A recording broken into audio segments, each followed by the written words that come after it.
Така, здравейте, приятели! Днес ще покажа как да си направите извинете, как да си направите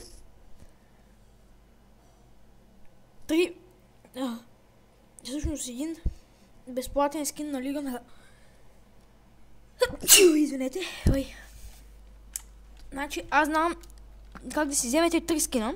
В този клип ще ви покажа как да си направите как да вземете само един скин, а след това ще ви покажа някой друг епизод, другите два. Защото сега нямам време да ви показвам тези работи. Нали, само сега ще покажа само един нагарен, а в другия епизод може би още два. Така. Факинг го е. Така. Значи цъкате ето тука. И трябва да имате акаунт в Twitter.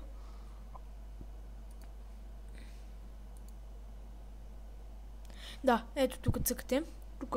Не се бъркайте от тук. Ето от тук. Само това ще го махна.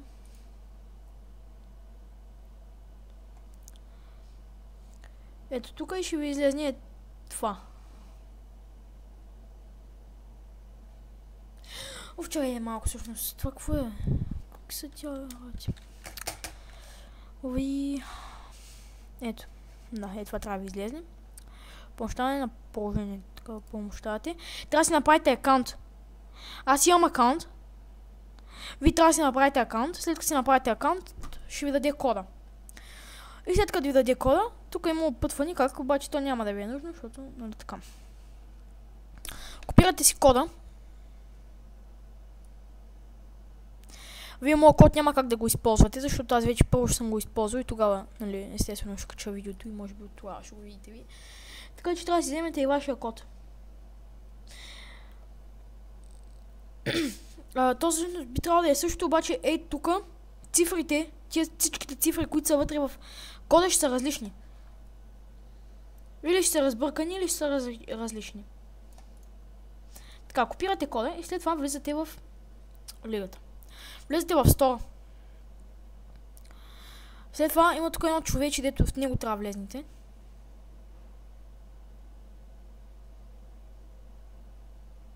И натискате Redeem код. И тук си поствате кода, нали, за скина. Paste. Редеймвате го. Redeem to store. Натискате. И трябва да ви излезе нещо.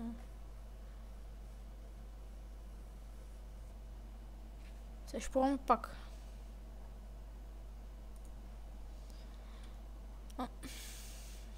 Сега да проверим дали ни е станал скина. Значи... Фупа, бе.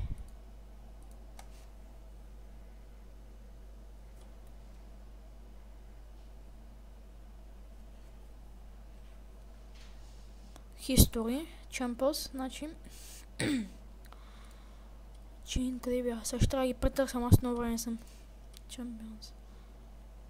Master History. Ето тук трябва да влезнете. И след като влезнете тук,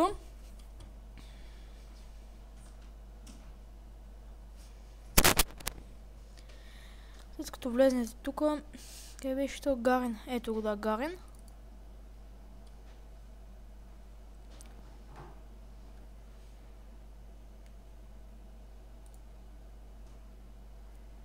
Значи този скин го имам. Апонт. Да, ето. Имам два скина. Ето си го имах преди. Него си го бях купил. А ето го и то, който, нали, поддържаше кода. Да. Надявам се, всъщност да съм ви помогнал и ако е така, лайкне клипа. Надявам се на вас да ви стане, т.е. би трябвало да ви стане, защото както виждате на мен ми стана. В другия клип може би ще покажа и другите два скина и ще приключваме с тези скинове и вече може да снимате скиновете.